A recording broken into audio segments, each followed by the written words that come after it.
in time for just a moment.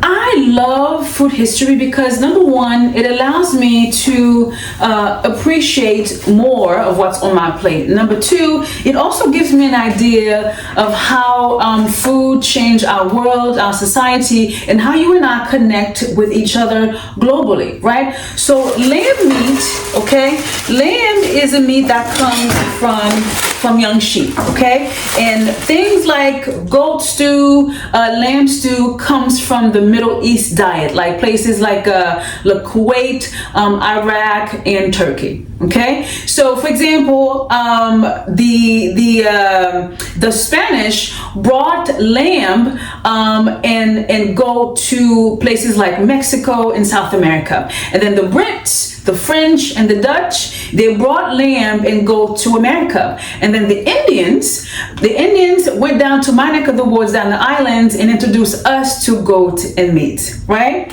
Okay, so let's go ahead and clean these up. So we have here about 2.5 pounds of goat meat.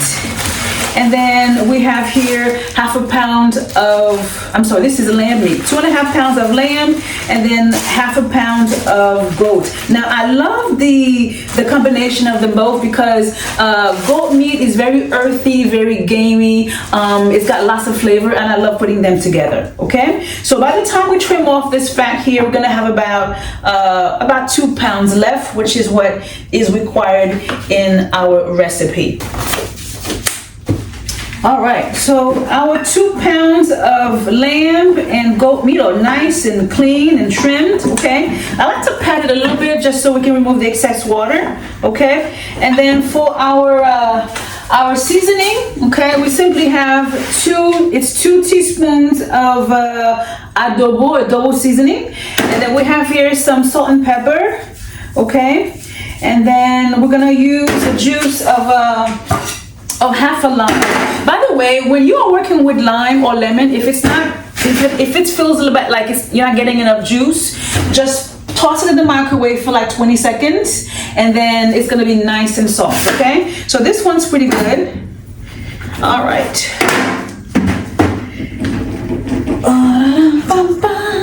How you doing today? Okay, so we're gonna let this baby marinate for about 4 hours, preferably overnight, okay? And that's about it. Give it a nice toss. Now, when you are cooking, folks, you want to season your food in layers. So you want to go very, very light with your seasoning of the meat, okay? And then over time, as you are adding in your vegetables and your stock and whatever else you're putting in there, then you tasting as you go, and then you can add your salt or whatever it is, because you can never take out salt, okay? Right. Again, you want to season in layers because you cannot reverse what you put in there. All right, so we're gonna let this chill, and we'll get started on the tomatoes and the beets. You got to clean as you go. You got to clean as you go. You've got to clean as you go.